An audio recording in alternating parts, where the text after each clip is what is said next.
Graça e paz, irmãos. Uma boa noite. Vamos abrir nossas Bíblias no Evangelho de Mateus, capítulo 13. Vamos ler a partir do versículo 9. Quem tem ouvidos para ouvir, ouça. E, cercando-se dele os discípulos, disseram-lhe: por que lhes falas por parábolas? Ele, respondendo, disse-lhes: porque a vós é dado conhecer os mistérios do reino dos céus, mas a eles não lhes é dado. Amém? Vamos ter uma palavra de oração. Senhor, nós estamos aqui ao redor de Ti, pedindo, fala conosco. Nós apresentamos a Ti os nossos corações e clamamos, revela-te a nós. Clamamos, revela-nos os mistérios do Teu reino. Nós apresentamos os nossos ouvidos, os nossos olhos, o nosso coração a Ti, para que possamos ter revelação do Senhor e que as nossas vidas sejam transformadas. Nós queremos conhecer a Tua vontade para Te obedecer. Nós queremos que o Senhor se manifeste a nós. Nós queremos Te conhecer. Em nome de Jesus. Amém. Amém, irmãos. A última vez que pudemos ministramos sobre este assunto que quem tem ouvidos, ouça. Amém? E nós vimos esse duplo trabalhar da palavra de Deus. Quando nós queremos a vontade do Senhor e buscamos ouvi-lo, a palavra de Deus vai amolecer os nossos corações. E quando nós nos colocamos contra a vontade do Senhor, então ser exposto ao falar de Deus vai endurecer cada vez mais os nossos corações. Essa é uma função do ministério da palavra, gerar esta separação. Nós vimos que faz parte do ministério da palavra separar as crianças na fé, os que se recusam a crescer, os carnais, imaturos, e dos maduros. Nós vimos que também é um trabalhar da palavra de Deus que separa ao que vencer dos que não vão vencer. Nós vemos isso nas cartas de Apocalipse. Quem tem ouvidos, ouça o que o Espírito diz à igreja. Nós vimos aqui em Mateus 13, nós temos as 7 parábolas do reino. E ele, após nos contar a parábola do semeador, ele vai então nos introduzir a esse ministério da palavra, fazendo separação. A quem é dado conhecer os mistérios do reino e a quem não é dado conhecer os mistérios do reino. Amém? Nós vimos que o início dessa sessão de Mateus está no capítulo 11, quando Jesus deixa claro a sua rejeição como rei por aquela geração. Nós queremos abrir lá no capítulo 11, a partir do versículo 25, para entendermos melhor o que são esses mistérios do reino. Naquele tempo, respondendo Jesus, disse: graças te dou, ó Pai, Senhor do céu e da terra, que ocultaste estas coisas aos sábios e entendidos e as revelaste aos pequeninos. Sim, ó Pai, porque assim te aprouve. Todas as coisas me foram entregues por meu Pai, e ninguém conhece o Filho, senão o Pai. E ninguém conhece o Pai, senão o Filho, e aquele a quem o Filho o quiser revelar. Amém, queridos? Irmãos, Quando nós falamos de mistério, nós estamos falando de algo que simplesmente Deus decidiu ocultar. Amém? Deus decidiu por um tempo deixar aquilo à sombra. É por isso que essa é uma palavra muito importante para nós, a palavra revelação. Revelação significa aquilo que foi tirado do véu. Quando nós falamos do mistério, nós estamos falando de coisas que estavam veladas, estavam debaixo do véu. Mas a seu tempo, o Senhor decidiu tirar esses mistérios debaixo do véu e revelá-los a nós. Amém? Mas lá no Salmo 25, versículo 14, diz assim: o segredo do Senhor é para aqueles que o temem, a quem Ele fará conhecer a sua aliança. Ou como diz em uma outra versão, a intimidade do Senhor é para aqueles que o temem. Deus tem os seus segredos. O prazer do homem é descobrir. O prazer de Deus é esconder. As coisas de Deus não são jogadas. E Ele deixa claro quando Ele diz: não dê pérolas aos porcos. As coisas de Deus são bem ocultas. E Ele vai revelar a sua intimidade. Ele vai revelar os seus segredos, irmãos, para aqueles que o temem. Amém? E o ministério da palavra faz esse trabalho. Aqui no capítulo 11, ele de forma maravilhosa, para o seu discurso, mostrando aqueles que estão se escandalizando nele, que estão rejeitando o seu testemunho, para que se cumpra a profecia lá de Isaías 53. Quem deu crédito à nossa pregação? Mas então aqui ele dá graças. E ele começa a dar graças a Deus dizendo, que o Senhor do céu e da terra, que Ele ocultou estas coisas, dos sábios, dos entendidos, dos poderosos, mas as revelou aos pequeninos.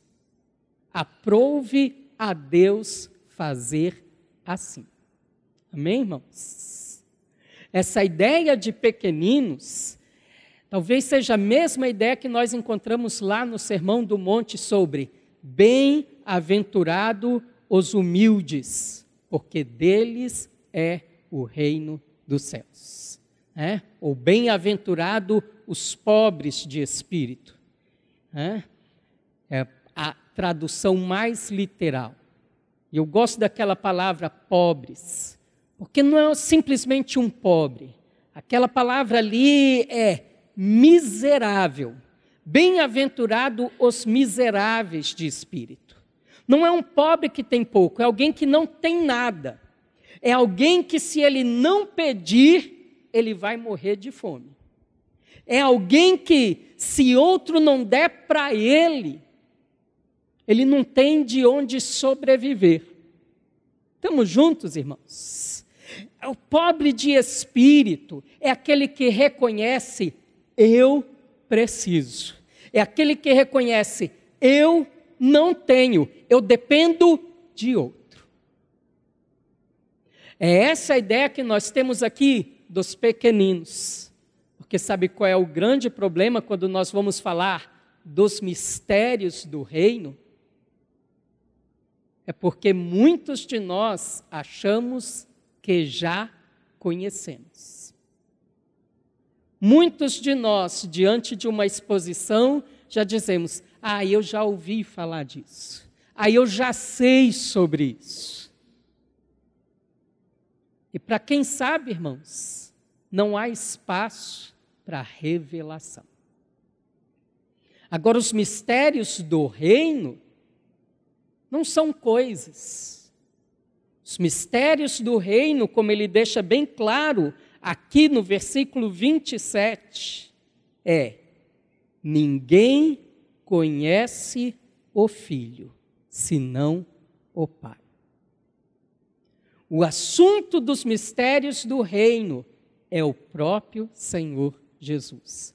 Irmãos, eu acho que nós deveríamos pensar muito sobre essa declaração do Senhor Jesus. Ninguém conhece o Filho, senão o Pai.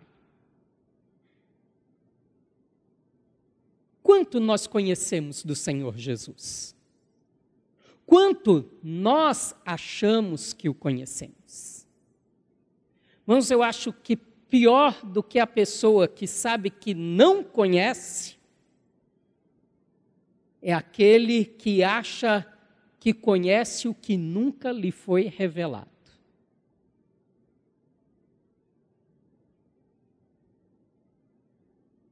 Nós muitas vezes estamos acostumados a ouvir falar do Senhor Jesus.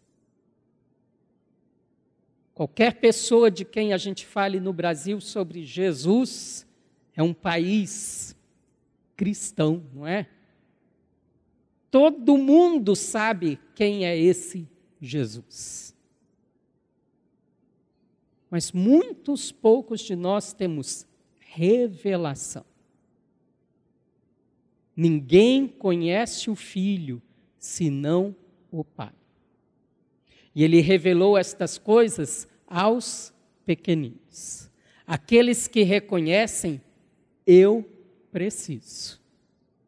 Não é, vai ser bom se eu tiver uma revelação do Senhor. Não é, eu preciso de uma revelação mais profunda do Senhor Jesus. Eu preciso conhecê-lo. Se eu não tiver revelação do Senhor, eu morro. Essa é a condição do miserável. Não é, vai ser bom se alguém me der algo mais. É, se não me der, eu vou morrer. Eu preciso, porque eu estou em estado de miséria. É esses que recebem revelação. Mas aqueles que acham que conhecem, irmãos, não podem ter. Talvez aqui a gente mais uma vez possa lembrar do exemplo de Jó, que achava que sabia, que achava que já tinha tudo. Mas Deus foi retirando toda a sua ideia de bênçãos nessa terra. Sabe para quê, irmãos? Para libertá-lo de uma visão terrena para uma visão celestial. Para mostrar que aquilo que ele achava que era bom, que ele já conhecia, não era bom o suficiente. Para levá-lo a um lugar aonde a sua teologia não podia explicar a situação dele. Para levá-lo a uma condição de correr para Deus e apresentar as suas razões e reconhecer: eu sou miserável, eu não tenho nada. Mas após esse processo, ele pode dizer: antes eu te conhecia de ouvir falar, mas agora os meus olhos te veem. Estamos juntos, irmãos? Aqui nessa mesma condição, nós podemos ver Paulo falando em 1 Coríntios, capítulo 1. 1 Coríntios, capítulo 1, a partir do versículo 26. Porque, vede, irmãos, a vossa vocação, que não são muitos os sábios segundo a carne, nem muitos os poderosos, nem muitos os nobres que são chamados. Mas Deus escolheu as coisas loucas deste mundo para confundir as sábias. E destruiu as coisas e escolheu as coisas fracas deste mundo para confundir as fortes. E Deus escolheu as coisas vis deste mundo, e as desprezíveis, e as que não são, para aniquilar as que são, para que nenhuma carne se glorie perante Ele. Mas vós sois dele, em Jesus Cristo, o qual para nós foi feito por Deus sabedoria e justiça e santificação e redenção, para que, como está escrito, aquele que se gloria, glorie-se no Senhor.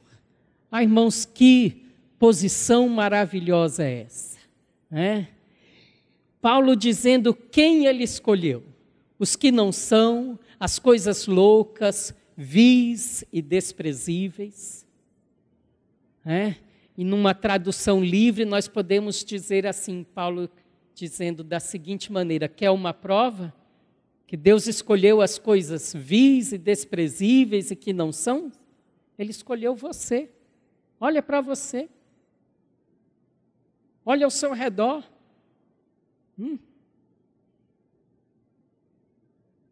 Mas ele se revelou a nós.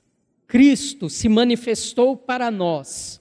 Foi feito por Deus sabedoria, justiça, santificação e redenção.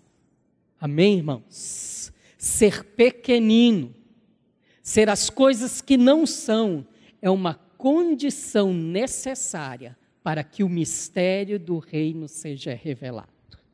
Porque o desejo do Senhor não é que nós nos gloriemos em nós mesmos, não é que a nossa carne se exalte, mas é que nós enxerguemos a nossa insuficiência e possamos reconhecer que a Ele, somente a Ele, seja todo louvor, toda honra e toda glória, porque dele, por ele e para ele são todas as coisas. Amém, irmãos? Nós vimos aquela passagem de 2 Coríntios, capítulo 4, Paulo dizendo: nós não somos capazes por nós mesmos sequer de pensar alguma coisa. Ai, irmãos, é disso que nós estamos falando, nós chegarmos a esse ponto de reconhecer: de mim mesmo eu não sou nada. Eu dependo completamente da graça de Cristo. Eu dependo completamente. Em mim não há capacidade nenhuma de penetrar nos segredos do Senhor. Em mim não há poder algum de conhecer o Senhor. Se o Pai não decidir me revelar Cristo, eu jamais o verei como ele precisa ser visto. Eu jamais o conhecerei. Sabe, irmãos, este é o assunto que nós vemos em Mateus 11, 12 e 13. Capítulo 13 de Mateus, ele termina dizendo que Jesus não pode fazer ali muitos milagres por causa da incredulidade do povo. Porque o povo de Nazaré o conhecia segundo a carne. Não é esse o filho de Maria? Não é esse o filho de José, o carpinteiro? Mas não tiveram a revelação dele como o Filho de Deus, como o Messias. Amém? Eu queria que você abrisse agora em Mateus capítulo 16, porque nós vamos ver na vida de Pedro esta revelação do Senhor. Mateus 16, a partir do capítulo 13, versículo 13.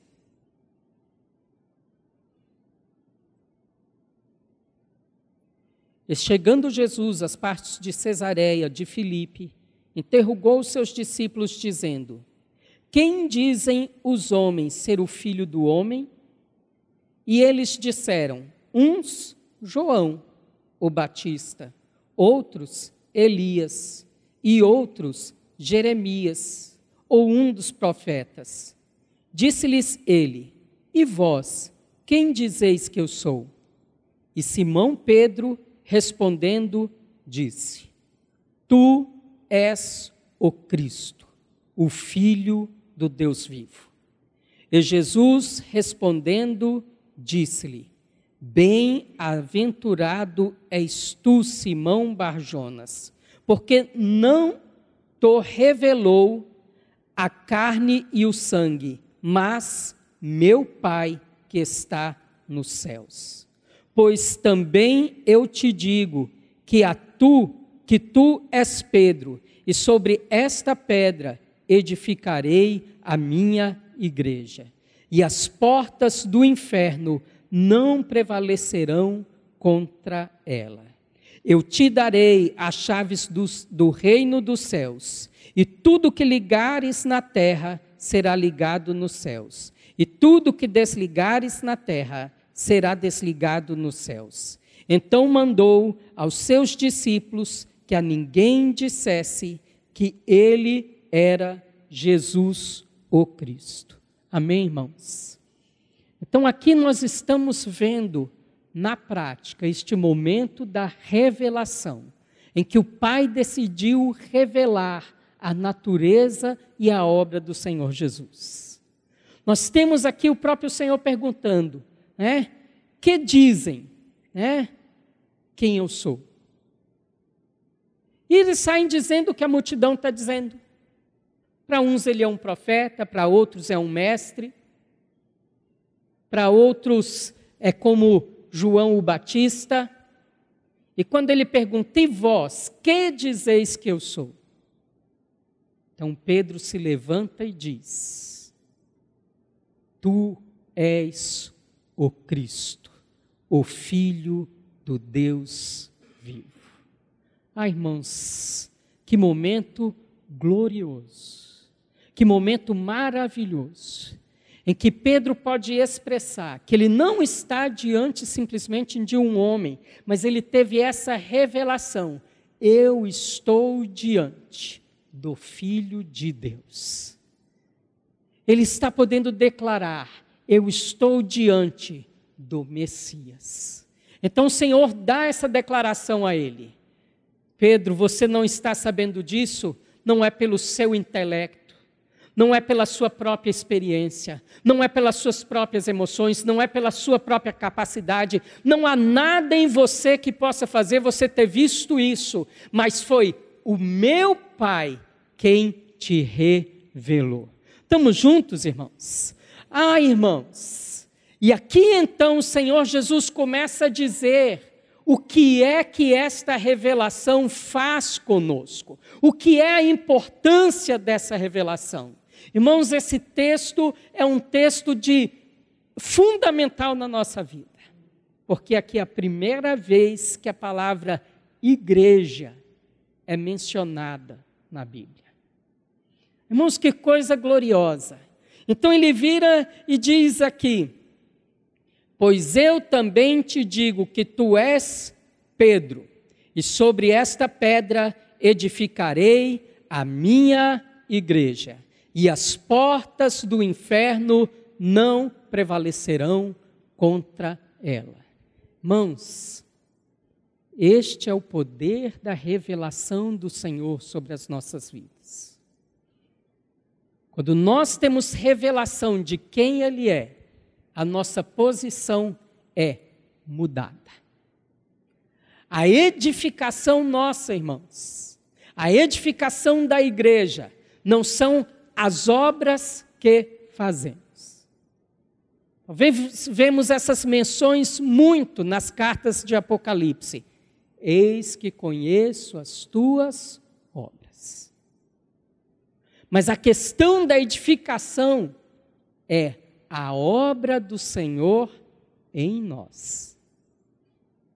E tudo é feito por meio de revelação. Quando nós vemos quem Ele é, e quando nós vemos a obra dEle. Então, irmãos, isso muda a nossa posição. Ele vira para aquele homem e diz, eu também te digo. Primeiro chama de bem-aventurado. Irmãos, é ser abençoado a quem o Pai decide revelar o mistério do reino, que é Cristo Jesus. Então ele diz, tu és pedra. Aqui a palavra grega é a palavra Petros. E Petros é um seixo, é um fragmento da rocha. E ele diz, sobre esta pedra, E muitos entendem erroneamente que está falando de Pedro, mas esta pedra, no grego é Petra. Não é um seixo, é a rocha. A rocha sobre qual se edifica uma casa. Esta pedra é a revelação do Senhor Jesus. Porque nós não podemos construir sobre uma pessoa simplesmente coisas eternas. Nós não podemos, em base de uma pessoa, prevalecer contra os poderes das trevas. Ele está falando do poder da revelação da pessoa e da obra de Cristo Jesus. Sobre esta pedra, sobre esta rocha, Cristo Jesus revelado, é que a minha igreja será edificada. É que eu edificarei a minha igreja. Irmãos, a igreja edificada em cima de uma revelação progressiva de Cristo Jesus. E aqui eu quero guardar bem essa palavra progressiva. Porque nós às vezes temos o entendimento que em um piscar de olhos teremos a revelação plena de tudo que Cristo é e fez. Mas não é assim, não é, irmãos? O Senhor vai edificando a sua igreja à medida que vamos tendo revelação de quem é o Senhor. Lembra dessa palavra de 1 Coríntios, capítulo 1?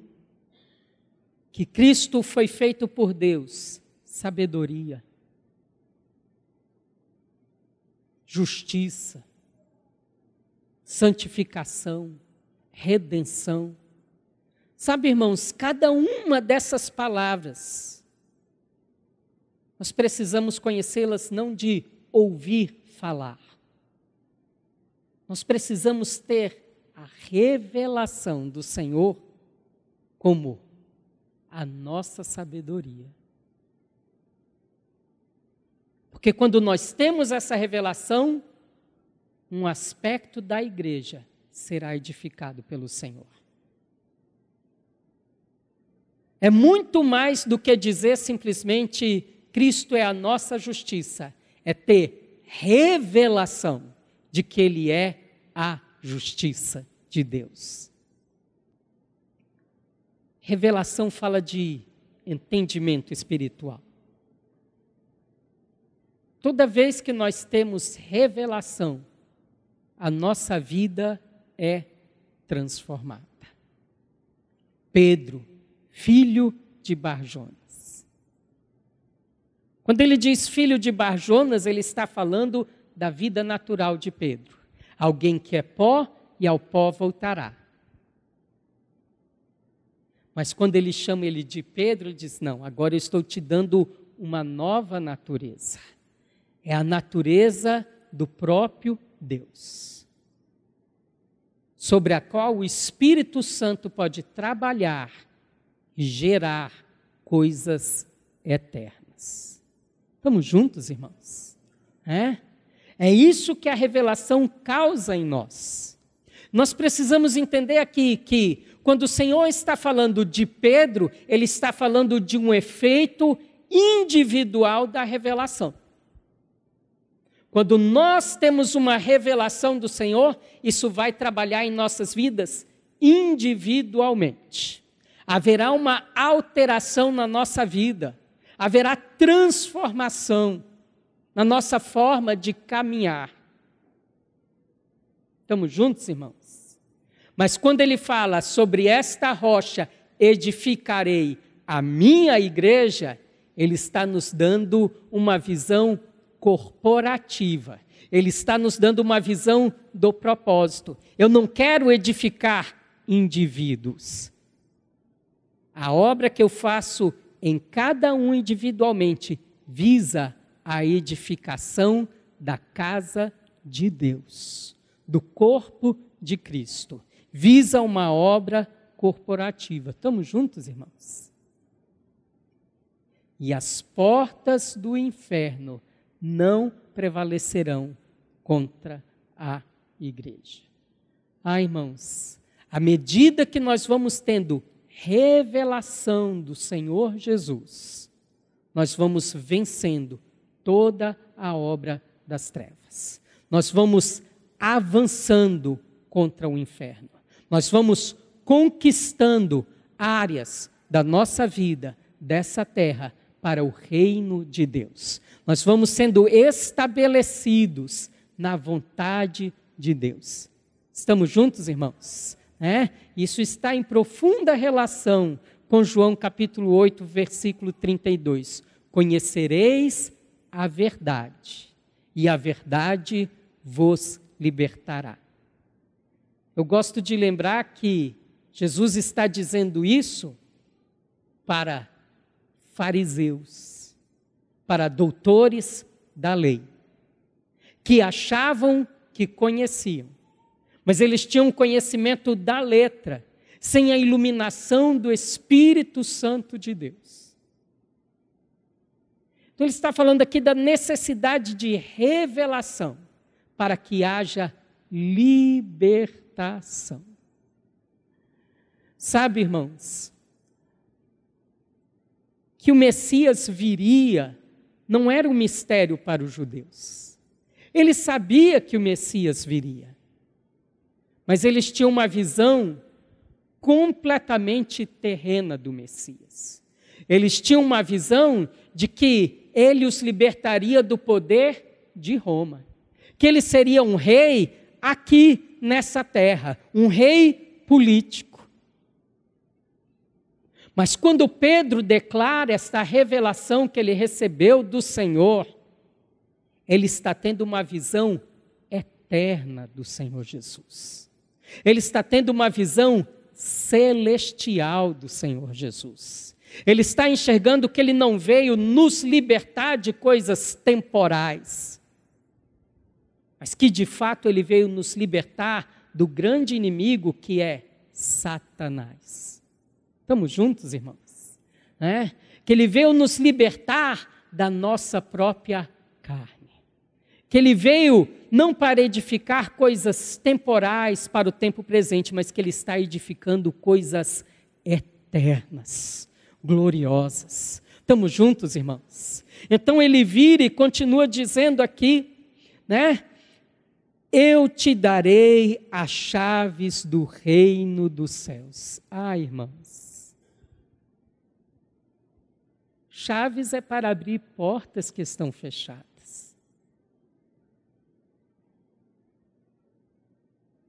Sabe o que é maravilhoso? Sabe o que ele está dizendo para Pedro? Você viu que eu sou o Cristo, o Filho do Deus vivo. Mas há muitas portas para serem abertas, para você estar recebendo revelações contínuas das riquezas de Deus em Cristo Jesus. Cada porta que você abre, você recebe uma nova revelação da glória de Deus. Cada porta que você abre, um novo mistério de Deus em Cristo Jesus te será revelado. É um caminho progressivo. Sabe, eu creio que nós precisamos da eternidade, irmãos, porque Cristo Jesus é ilimitado.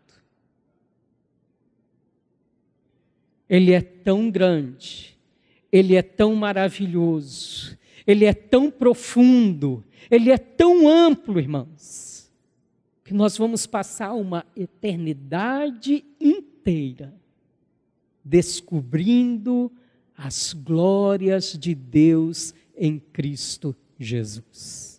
Amém? Irmãos, Ele não está limitado a essa terra.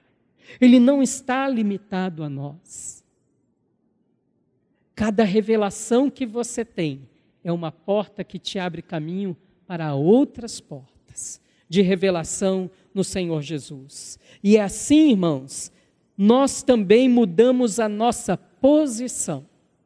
Olha o que ele vai colocando aqui. Tudo que ligardes na terra será ligado nos céus. Tudo que desligardes na terra será desligado nos céus. Tudo isso em decorrência, irmãos, da revelação. Ela nos dá autoridade. A autoridade de nos movermos em Deus, a autoridade de discernirmos o que Deus está movendo nessa terra, a autoridade, né? Isso aqui está ligado lá com Mateus capítulo 18, a autoridade para nós entendermos o que Deus quer fazer nessa terra e entrarmos em concordância com Ele e começarmos a clamar e a ordenar que a vontade de Deus seja feita. E começarmos a trabalhar também parando aquilo que não é de Deus, dizendo aqui não, aqui tem o povo de Deus. O diabo não é mais livre para andar nessa terra, nós temos as chaves na mão. Nós temos autoridade para liberar a vontade de Deus e para parar o inferno. Estamos juntos, irmãos? Coisas que somente a revelação da obra e da pessoa de Jesus Cristo podem nos trazer. Amém? Eu gostaria que a gente fosse para Filipenses, capítulo 3. Eu quero ver um outro exemplo. O exemplo da vida de Paulo, irmãos.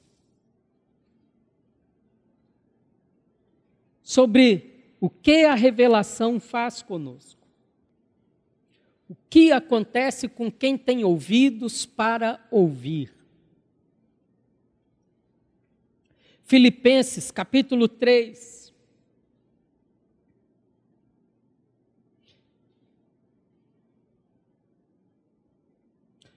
Vamos ler a partir do versículo 3. Porque a circuncisão somos nós, que servimos a Deus em espírito, e nos gloriamos em Jesus Cristo e não confiamos na carne. Nós vemos aqui que é o mesmo assunto que nós encontramos lá em 1 Coríntios, capítulo 1. É uma questão de nos gloriarmos em quem Ele é e na sua obra, e não em nós mesmos. É uma questão de nós entendermos a nossa insuficiência e a total suficiência de Cristo Jesus. Então ele continua aqui. Versículo 4, ainda que também podia confiar na carne. Se algum outro cuida que pode confiar na carne, ainda mais eu. Circuncidado ao 8º dia, da linhagem de Israel, da tribo de Benjamim, hebreu de hebreus, segundo a lei, fui fariseu, segundo o zelo, perseguidor da igreja, segundo a justiça que há na lei, irrepreensível. Irmãos, nós temos aqui uma descrição, não de Paulo, mas daquele Saulo de Tarso, que nós encontramos no capítulo 9 de Atos, pelo caminho de Damasco, respirando ódio contra a igreja do Senhor Jesus. Olha como ele se enxergava, irmãos. Sabe, eu acho glorioso o que Deus faz na vida desse homem. E talvez ele seja para nós o grande exemplo, irmãos, do que é alguém que vivia esse farisaísmo, esse zelo sem entendimento. Irmãos, eu creio que poucas coisas nessa terra são capazes de levar o homem a atitudes mais cruéis do que o zelo religioso, sem entendimento, sem revelação. Irmãos, nós temos um homem aqui tão zeloso, que ele diz, né? Olha como ele apresenta qual era o seu orgulho antes de conhecer a Cristo. Pelo zelo, perseguidor da igreja. Ele perseguia a igreja, crendo que este era o zelo pelas coisas de Deus. Crendo que ele estava lutando contra algo que ia contra a vontade de Deus. Olha como ele se descreve, hebreus hebreu dos hebreus. Irrepreensível no que diz segundo a lei.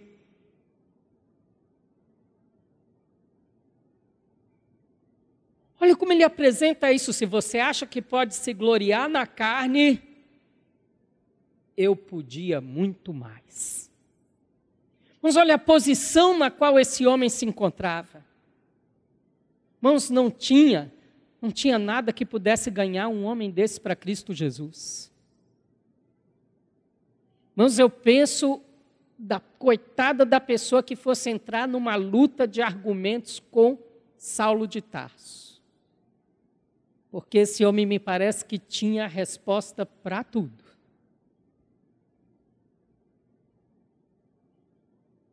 Mas lá em Atos, capítulo 9, ele está caminhando e ele tem uma visão gloriosa de Cristo Jesus.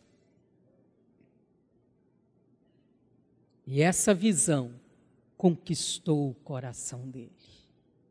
Esta visão transformou completamente esse homem. A partir daqui, então, nós vamos ver quem ele se tornou. Olha o que ele diz aqui no versículo 7. Mas o que para mim era ganho, reputei-o perda por Cristo. E, na verdade, tenho também por perda todas as coisas, pela excelência do conhecimento de Cristo Jesus, meu Senhor, pelo qual sofri a perda de todas estas coisas, e as considero como escória, para que possa ganhar a Cristo, e seja achado nele, não tendo a minha justiça que vem da lei, mas pela que vem pela fé em Cristo, a saber, a justiça que vem de Deus pela fé, para conhecê-lo e a virtude da sua ressurreição e a comunicação de suas aflições, sendo feito conforme a sua morte, para ver se de alguma maneira posso chegar à ressurreição dentre os mortos.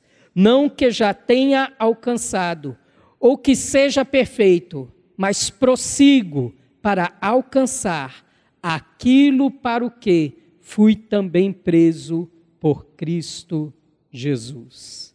Irmãos, que coisa maravilhosa. Nós temos aqui um Paulo já velho, irmãos.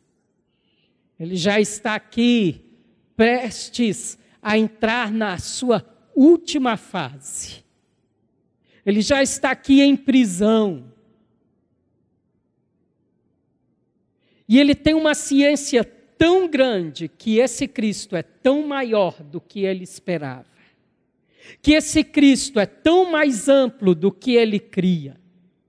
Que ele é tão mais maravilhoso, que ele continua dizendo, eu não só o conheci e perdi tudo para conhecê-lo, mas quero prosseguir em conhecê-lo. Irmãos, que coisa gloriosa.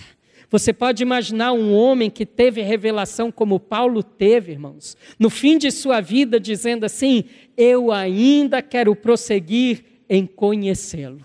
Eu ainda não conheci tudo. E ele aqui nos apresenta o custo, irmãos. Porque talvez aqui esteja uma das nossas perguntas.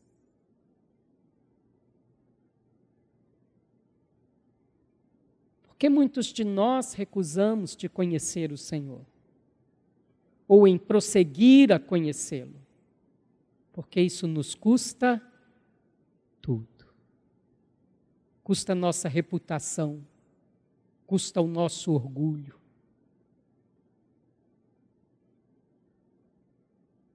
Paulo declara aqui, perdi tudo.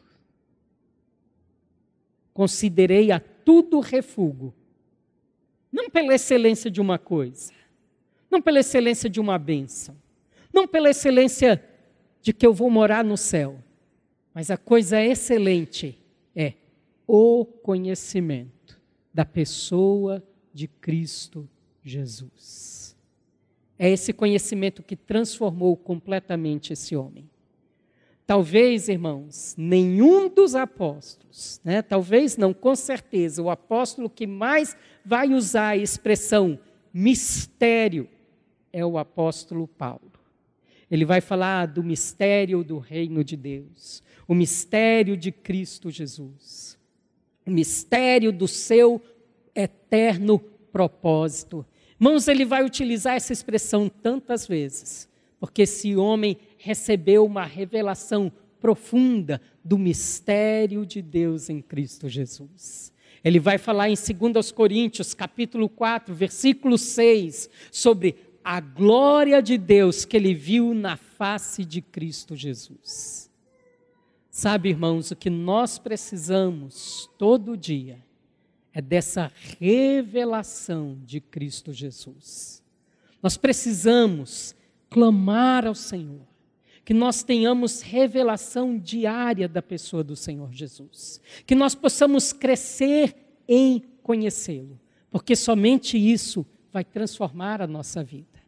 Somente isso vai nos libertar para as coisas celestiais. Sabe, irmãos, quando nós chegamos numa carta como a carta de Efésios, que começa nos lugares celestiais, que falam, irmãos, de nós termos revelação dessa nossa comunhão com Cristo Jesus, nesses lugares celestiais. Ah, irmãos, como isso tem o poder de mudar a nossa vida completamente. Um Paulo que está nos mostrando que a nossa verdadeira vida não está aqui nessa terra, que está nos mostrando a necessidade de cada dia você ter uma revelação de Cristo Jesus nos lugares celestiais. Sabe por quê? Porque é lá que a igreja está também. E quando nós enxergamos isso, irmãos, nós entendemos em que poder nós caminhamos. Nós entendemos que toda autoridade foi dada ao Senhor nos céus e na terra.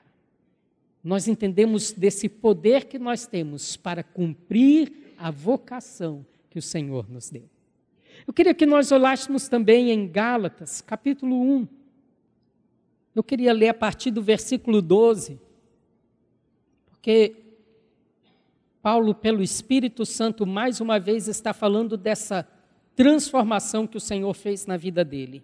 Porque não o recebi, nem aprendi de homem algum, mas pela revelação de Jesus Cristo.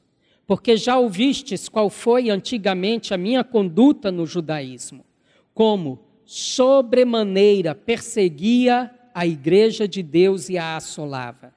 E na minha nação excedia em judaísmo a muitos da minha idade, sendo extremamente zeloso das tradições de meus pais. Mas, quando aprouve a Deus, que desde o ventre de minha mãe me separou e me chamou pela sua graça, revelar seu Filho em mim, para que o pregasse entre os gentios, não consultei a carne nem o sangue. Ah, irmãos, é tão glorioso ouvir esse homem falando disso, quando aprouve a Deus. Ele está deixando claro, não havia condição em mim para que houvesse essa revelação. Foi segundo a soberania de Deus. Ele não me escolheu por causa de algo acertado que eu fiz. Não, ele me escolheu quando eu estava ainda no ventre da minha mãe. E no tempo determinado por ele, revelar, me chamou pela graça, revelar seu Filho em mim. Aqui ele está dizendo, eu tive um encontro com o Senhor Jesus. Eu tive uma visão da glória dele. Ah, irmãos, então ele sai para pregar entre os gentios. Um homem tão preso ao judaísmo. Você pode imaginar um homem desse pregando para os gentios? Um homem que foi liberto, versículo seguinte, ele vai dizer assim: nem tornei a Jerusalém. Ele teve uma revelação tão clara do Senhor Jesus, que o libertou das suas tradições, que o libertou dos seus conceitos, que o libertou das suas prisões de raciocínio, de falácias, de enganos, de conceitos humanos. Irmãos, somente uma revelação do Senhor pode nos libertar completamente das tradições. Sabe qual é o nosso problema, irmãos? Nós queremos lutar com as pessoas no campo dos argumentos. Nós queremos argumentar que ela precisa mudar, argumentar que ela precisa largar a tradição, argumentar que ela precisa largar esse pecado, argumentar que ela precisa enxergar isso. Irmãos, os argumentos não libertam ninguém.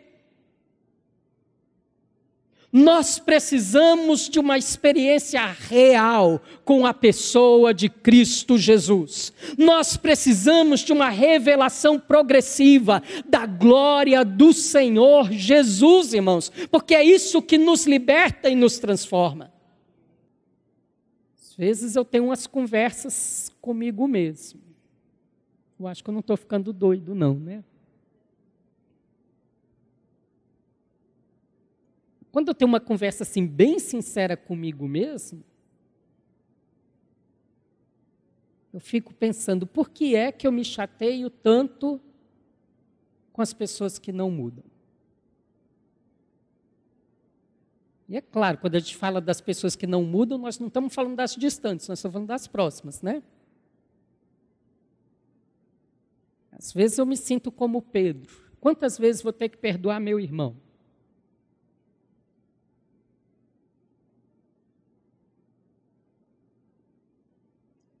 Aí o Espírito Santo me chama à lucidez. Você fica aí tanto com problema com seu irmão se você não tem poder para se transformar?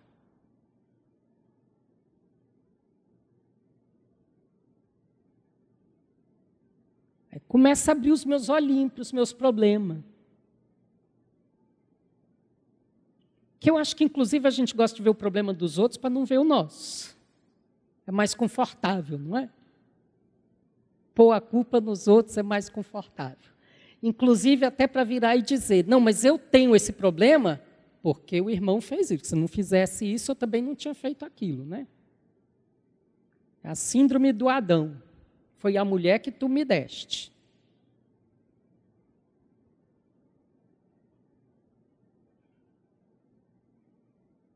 Mas então ele abre os nossos olhos. Nós enxergamos que nem nós mesmos temos poder para nos transformar. Nós enxergamos que é errado. Nós enxergamos que é ruim. Mas só uma visão da glória de Deus pode nos transformar.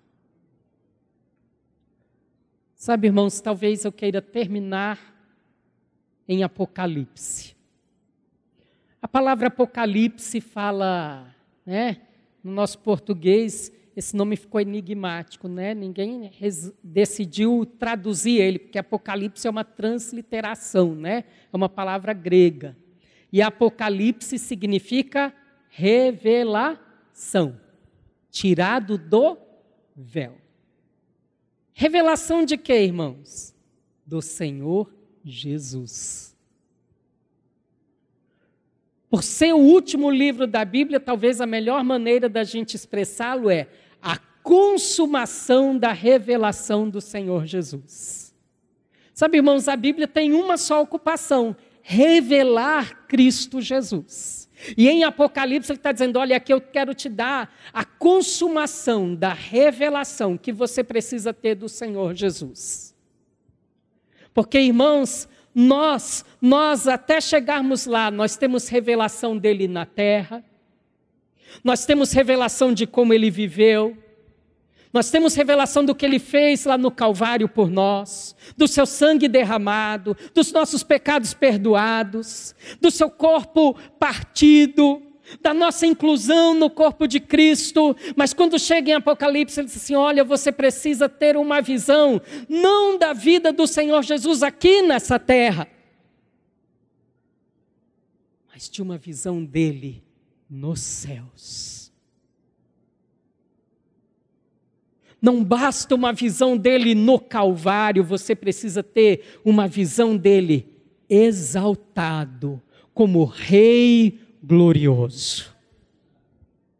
Talvez na linguagem de Hebreus seja aqui que ele vai dizer que a principal mensagem dele é a revelação de Cristo Jesus como nosso sumo sacerdote nos céus. Porque como o próprio autor de Hebreus diz, aqui na terra ele nunca foi sacerdote. Mas é uma posição na qual ele nos foi dada nos céus.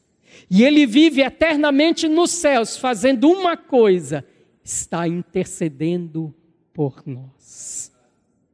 Em outras palavras, ele está dizendo: você precisa ter uma revelação do Senhor Jesus como Rei da glória. Você precisa ter revelação do que Ele está fazendo nos céus para você. Sabe por quê? Porque quando você tem essa revelação de Cristo Jesus, que ascendeu aos céus, como o Cordeiro que foi morto, mas vive, como seu sumo sacerdote.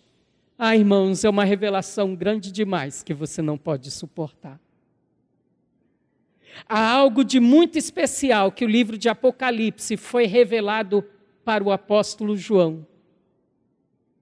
Porque ele foi o apóstolo mais íntimo de Cristo Jesus, que reclinava-se ao peito de Jesus. Irmãos, quanta intimidade ele teve. Mas ali naquele momento ele teve uma revelação da glória do Senhor tão poderosa, que a palavra descreve no capítulo 1 de Apocalipse, que quando ele viu o Senhor glorificado, ele caiu como morto no chão. Nós precisamos de uma experiência com o Senhor Jesus assim, que faça nós cairmos como mortos, que nos leve ao fim de nós mesmos, ao fim da nossa força. Talvez a experiência mais semelhante seja a de Isaías, que vai dizendo assim: ai de mim que vou perecendo, porque os meus olhos viram o Rei, o Senhor dos exércitos.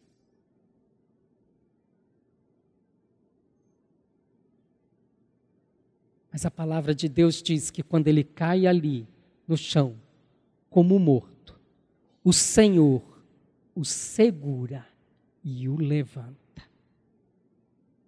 E o coloca numa nova posição. É isso que a revelação de Cristo Jesus vai fazer conosco. Nos colocar em uma nova posição. Sabe, irmãos, quando nós lemos as 7 cartas, elas têm introduções que falam da revelação de um aspecto de Cristo Jesus como o Rei da glória. Vamos ler? Abra sua Bíblia em Apocalipse, capítulo 2.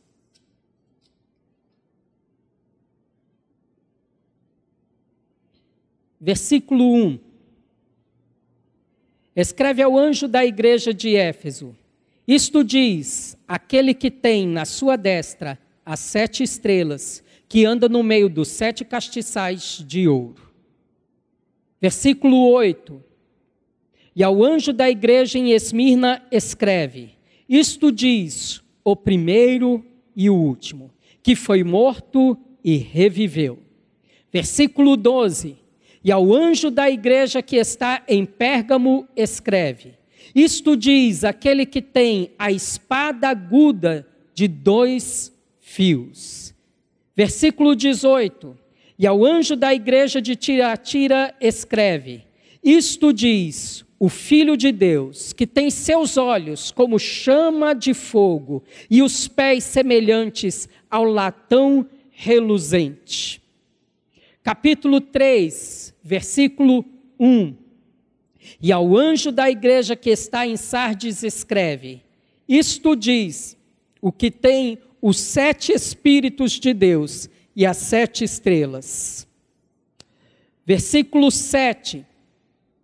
E ao anjo da igreja que está em Filadélfia escreve: isto diz o que é santo, o que é verdadeiro, o que tem a chave de Davi, o que abre e ninguém fecha, e fecha e ninguém abre.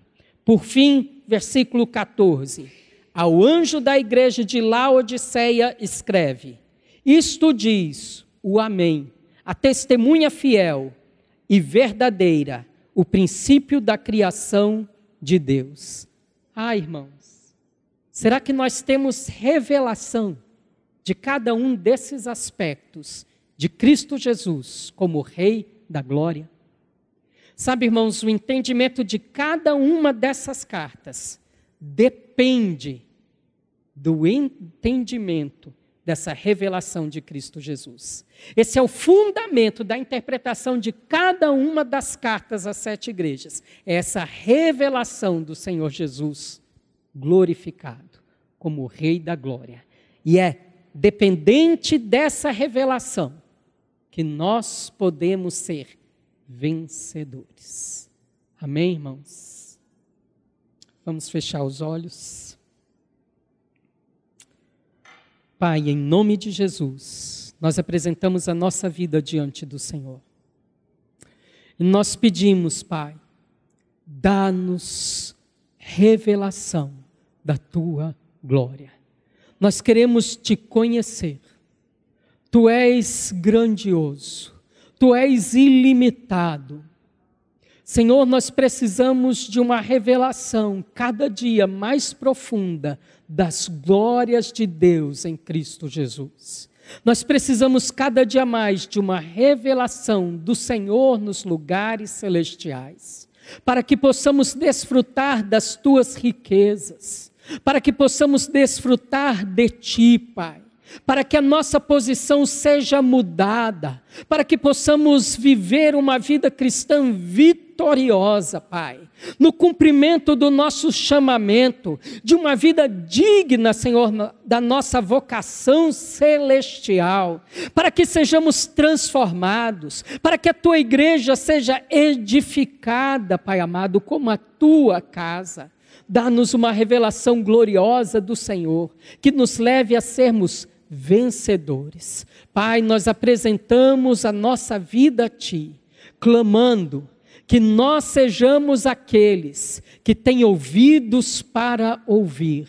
Nós desejamos Te ouvir, nós desejamos ser as Tuas testemunhas, nós desejamos Te seguir, nós ansiamos por Ti. Revela-te a nós, em nome de Jesus. Amém.